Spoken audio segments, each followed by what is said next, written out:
It slid across the frozen plains like a living thing, whispering through tall, dead grasses buried under ice, sweeping over stone and bone and the quiet breathing of a world still young. The sky hung heavy and pale, as if the sun itself was tired of watching this ancient struggle between cold and life. Snow fell softly, endlessly, without sound, without mercy. Long before names, long before stories, before even memory learned to speak, the earth was already shaping destiny beneath the weight of ice. A small group moved across the white emptiness, their shadows long and trembling against the snow. They walked with heavy steps, thick bodies built for cold, shoulders wide, heads bowed not in sorrow but against the wind. Their breath rose in slow clouds. Neanderthals, a word not yet born, but a people already ancient. They had walked this land for hundreds of thousands of years. They knew the moods of the sky. They knew where the rivers hid beneath the ice. They knew when the reindeer would return, and when the mammoths would pass like slow-moving mountains across the horizon. The land spoke to them in wind and bone and fire, and they listened with every scar they carried. At the center of the group walked an old male with silver in his hair and fire in his eyes. His hands were thick and scarred, fingers bent from years of shaping stone and lifting life from death. Each step he took pressed history into the snow. Behind him moved women with children bound to their chests, their eyes alert, scanning the pale distance. Ahead, hunters carried spears tipped with stone, sharp enough to split skin, sharp enough to cut time itself. They stopped when the wind shifted. The old male lifted his hand slowly. The others froze, every muscle locked into stillness. The wind carried a smell that did not belong to them. Not mammoth, not reindeer, not wolf, something else, something unfamiliar. Far beyond the ridge of ice and stone, on lands they had never walked before, another group moved at the same moment. Their bodies were different, taller, leaner, their faces narrower, eyes set beneath a thinking brow. They moved faster, lighter across the snow, not shaped by cold in the same way, but carried forward by hunger and a strange restlessness that had already pushed them across rivers, deserts, and mountains. These were the early Homo sapiens. They did not know the name they would one day wear. They only knew that the land behind them had grown too crowded, too dry, too harsh. The world ahead called to them with a silent promise they could not resist. At their front walked a young hunter whose name would never be written, whose bones would never be honored in any museum. His breath was steady, his grip firm on the spear in his hand. He had crossed deserts that killed men. He had walked forests where nothing human lived. He believed that beyond every horizon there was another chance to survive. He had no way of knowing that beyond this horizon waited not animals, but another kind of human. The snow continued to fall. Time itself held its breath. That night, fire burned in two different places, not far from one another. Two small suns pushing back the darkness of an ice age world. In one cave, the Neanderthals huddled together in a circle of warmth. The fire cracked softly. Fat from a hunted animal hissed as it melted into the flames. Children slept wrapped in fur. The old male watched the fire with eyes that had seen too many winters to fear another. In another shallow shelter across the frozen valley, the Homo sapiens crouched close to their own fragile fire. They spoke in low sounds, quick and soft. Their eyes were wide. Something in the land felt different, as if they were not alone. The wind carried sparks from one fire into the dark. It also carried the first warning between two worlds that had never known each other before. Neither side slept deeply that night. The following days unfolded in silence. Tracks appeared in the snow where no tracks had ever been before. Wide footprints with heavy weight behind them. Narrower ones moving in quicker lines. Each group discovered the signs of the other without yet seeing a single face. Fear grew, not as panic, but as a quiet tightening in the chest. The Neanderthal hunters followed the strange footprints for a while, crouching low, touching the marks with careful fingers. The shape was wrong, the stride too narrow, the weight too light. They felt the unease of prey sensing a predator and also the confusion of a hunter sensing something that did not belong. Across the valley, the human hunters studied the heavier tracks in the snow. They had seen bears. They had seen giants of fur and tusk. But this was different. These tracks walked upright like theirs. These were not beasts. Firelight reflected in cautious eyes on both sides of the valley. Something ancient and powerful was building between them. Not yet violence, not yet trust, only anticipation. It was the wounded hunter who broke the balance. He was a young Neanderthal male, strong but reckless, filled with the hunger of youth. On the third morning after the first tracks appeared, he chased a wounded reindeer too far from the safety of his group. The animal led him toward the frozen stream that divided the valley. The ice cracked beneath his weight. He fell hard, stone spear shattering beside him, pain exploding through his leg. By the time he crawled free, The reindeer was gone. Blood stained the snow. He limped forward, dragging his injured leg, each breath a flame in his lungs. The wind shifted, and for the first time in the history of this world, a Neanderthal and a Homo sapiens saw each other face to face. The human hunter stood frozen on the far bank. He had been following the same wounded animal from another direction. His spear was raised halfway, forgotten in the air. The one before him was not beast, not spirit, not shadow. It was a man, different, wide, powerful, heavy-boned, yet standing upright like him, breathing like him, bleeding like him, bleeding like him. The Neanderthal lifted his head slowly. His eyes were dark, full of pain and alarm.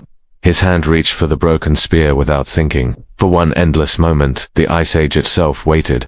The human did not throw his spear. The Neanderthal did not charge. Instead, the human knelt slowly and pushed his spear across the snow, not toward the other's heart, but toward his reach, an offering. The Neanderthal stared, confused. His breathing shook. He dragged the spear closer and leaned on it to rise. His injured leg buckled. He fell again, hard. The human hesitated only once before moving forward. Every step he took toward the fallen stranger was a step into the unknown. He could be killed, torn apart. Yet something older than fear moved his feet, something that had crossed deserts and oceans long before words. He reached the wounded one and pressed his hands against the bleeding leg. The Neanderthal flinched and growled low in his chest, not in rage, but in pain.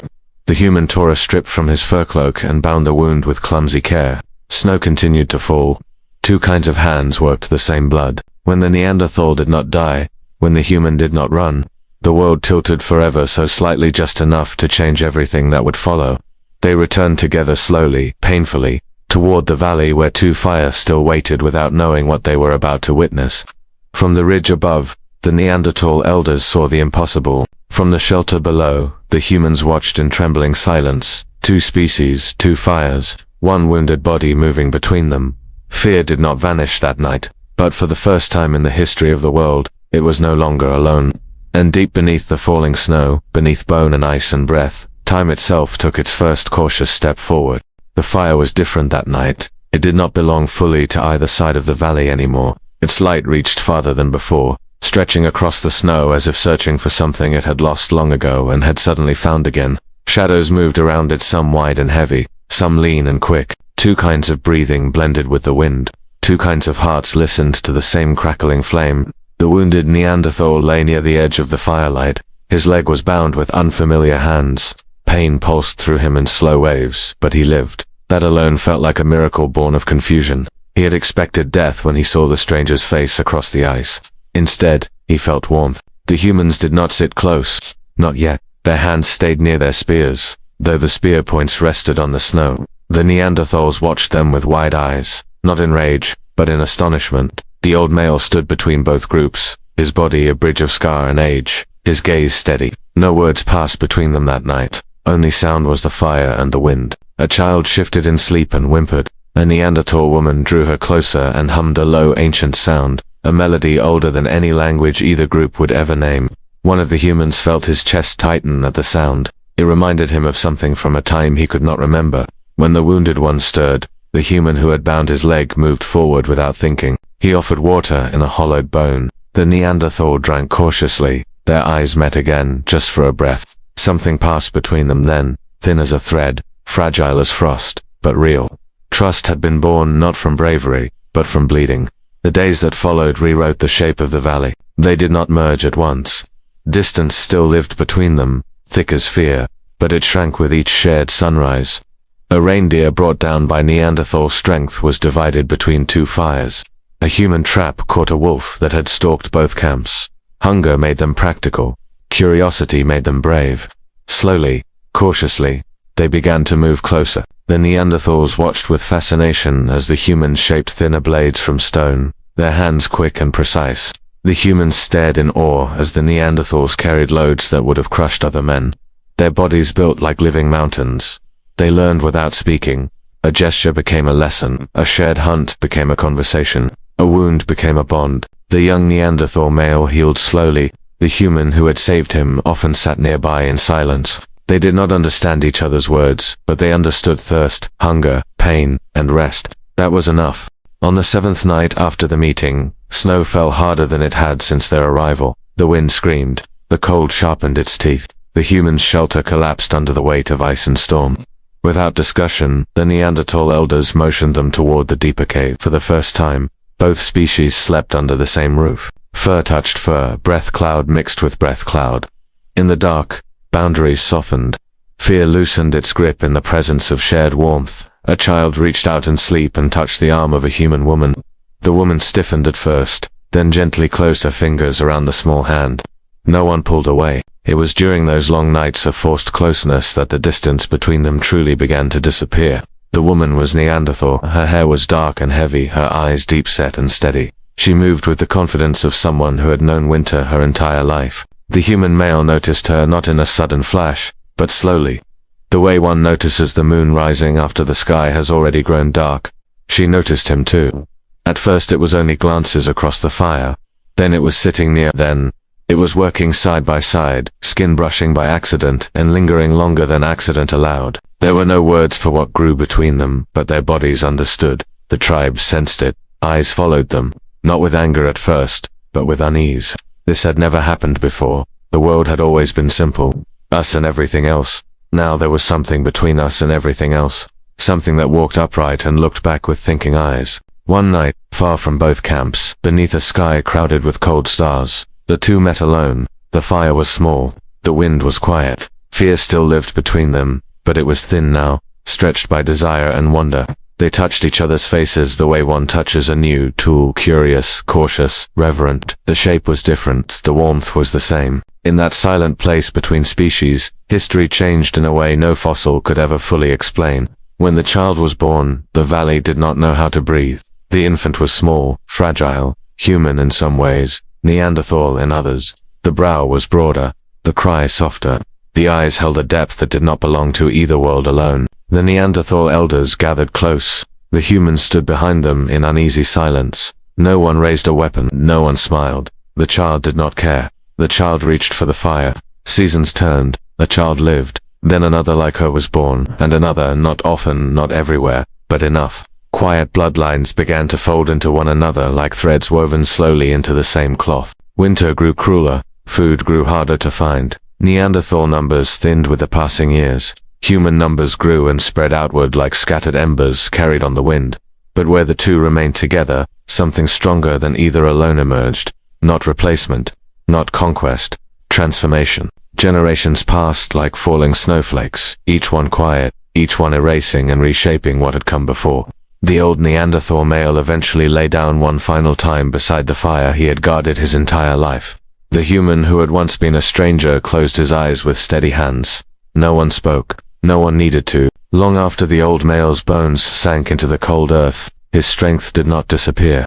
It moved silently forward, hidden in muscle, in instinct, in the shape of hands yet unborn. The valley itself forgot the moment when there had been two fires instead of one, and far into the future, when cities would rise and fall, when names would be carved into stone and then lost again, traces of that quiet union would still whisper inside living blood, not as memory, but as inheritance. It came quietly, the way snow always does at first, soft, almost gentle, each flake harmless on its own. But winter after winter, season after season, the cold pressed deeper into the bones of the valley. The rivers froze sooner.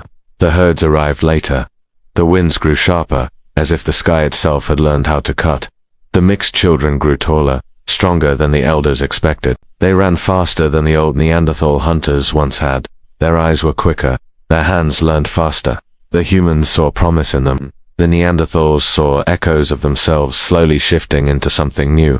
Yet while new life learned to stand, old life began to bend. The Neanderthal elders felt the change first. Joints stiffened sooner. Wounds healed slower. The winters no longer forgave even small weakness. Every season demanded more from bodies that had already given everything. The humans adapted quickly. They traveled lighter. They experimented with new tools, new traps, new ways to chase survival across a changing land. The Neanderthals stayed closer to the old rhythms. The land that had once shaped them now began to outpace them. Still, they shared the fire. Still, they shared the hunt. Still, they shared the long silences where words were never needed. But the numbers began to shift. Each spring brought fewer Neanderthal children. Each winter took more elders than before. No storm announced the beginning of their ending. There was no single moment of collapse. only absence growing quietly where laughter and heavy footsteps had once been. The woman who had bridged the two worlds grew older with a quiet dignity. The human man who had once knelt beside a wounded stranger now carried deep lines across his face. Their children stood between the two camps without ever fully belonging to only one. One by one, the elders lay down beside the fire and did not rise again. There was no battle for the Neanderthals, no final war, no enemy's blade, only the slow tightening of the world around them. The herds changed their paths. The forests thinned. The storms grew longer. The caves that had once offered protection now trapped cold inside their stone walls. Hunger became a patient hunter that never missed its season. On the last winter the valley would ever know as Neanderthal land, only 3 of them remained. A bent elder with clouded eyes, a hunter with a limp that never healed, and the woman who had once crossed into another species' arms beneath cold stars. The humans begged them to move south. The mixed children wept and pleaded in 2 kinds of voices that shared the same sorrow. But the Neanderthals had always belonged to this land, and some bonds are too old to be broken even by survival itself. The final fire burned low. The elder died first, quietly, while the snow pressed against the cave entrance. No words marked his passing, only the sound of the fire swallowing its last piece of wood. The hunter followed days later. His breathing slowed like a fading drum. The woman held his hand until the warmth left it. When she released her grip, the cave felt impossibly empty. She lived alone for a time after that. The humans brought her food. The children sat with her. The mixed blood of 2 worlds kept her warm when the fire could not. Yet something within her remained anchored to an age already slipping beneath the ice. One morning, she walked out into the falling snow before dawn. Footprints led away from the cave. They did not return. By the time the sun climbed pale and distant into the sky, the wind had already begun to erase the last marks of Neanderthal feet upon the earth. There was no witness to her final breath. Only the snow received it. Only the land remembered. And then, even the land moved on. The humans buried the tools they would no longer use. They carried the children forward. They followed the herds beyond the valley that had once held to fires. They did not know that they had become the keepers of a vanishing species. They believed extinction had come quietly. They did not yet understand that it had folded itself into their blood instead. Years turned into generations. Generations into thousands of years. Bones sank deeper beneath stone. Caves collapsed. Ice advanced and retreated. Oceans rose. Forests swallowed plains. Names were invented and forgotten. Civilizations rose and shattered like brittle ice beneath the weight of time. Yet inside human bodies something old remained awake, in muscle strength that resisted fatigue, in lungs that pulled deeply at thin air, in instincts that sensed danger before thought could explain it, in dreams that whispered of firelight beneath strange stars. The Neanderthals had not vanished in war. They had not been erased by hatred. They had become invisible through inheritance. And far in the future, when humans would learn how to look inside themselves in ways ancient eyes never could, they would finally understand that the quiet disappearance in the snow had never been an ending at all, only a transformation too deep for the world to see at the time. The bone was small, so small that it could fit in the palm of one hand. It had been lying beneath layers of stone and dust for more than 40,000 years. Hidden in a cave the world had forgotten. It had outlived storms, ice, rivers, empires, and the names of the people who once warmed their hands beside its owner's fire. Dr. Elias Verne held it beneath a soft laboratory light and felt his breath grow slow. To everyone else, it was only a fragment. To him, it was a doorway. He had spent his life listening to silence. Fossils do not speak. DNA whispers only when the right hands learn how to listen. Elias had learned that language patiently, painfully, through long nights, failed experiments, and discoveries that raised more questions than answers. This bone was different. The cave it came from had been sealed by a rockfall so ancient that even the mountains had forgotten when it happened. Inside, there were no signs of conflict, no broken skulls, no weapons buried beside bodies, only hearths, handprints on stone, tools arranged with care, and this single fragment of a being who had once breathed and dreamed beneath an ice age sky. The world still believed the old story, that Neanderthals were conquered, that they were too slow, too weak, too simple to survive the arrival of modern humans, that progress had wiped them clean. Elias had never believed it. The extraction took weeks. Day after day, he worked in sterile silence, isolating molecules that had traveled farther through time than any living thing ever could. When the first clean sequence appeared on the screen, his hands trembled. He compared it to modern human DNA. Then he compared it again, then again. The numbers did not change. 2%. then 3, then in some samples, nearly 4, Neanderthal, inside modern humans, inside all of us. Elias leaned back slowly and closed his eyes. For a long time, he did not move. The truth settled over him, not like thunder, but like snow, quiet, undeniable, transforming everything beneath it. They hadn't vanished, they hadn't been erased, they had continued, inside us. The resistance came quickly. Emails grew cold, invitations disappeared, funding collapsed. Former mentors warned him, "You're rewriting too much history." "No," Elias answered softly. "I'm finally reading it correctly." He only released the data. The world received it the way it receives all quiet revolutions, slowly at first, then all at once. The public stared into the idea that they were not as singular as they had believed. And in living rooms across the world, ordinary people touched their own faces with unfamiliar wonder. In the curve of a brow, in the density of bone, something ancient stirred. Extinction is not always an ending. Sometimes, it is emerging too deep for violence to touch. The first footsteps into time had never stopped. They were still walking. They were walking in us. They move with us, not as myths, but as living inheritance.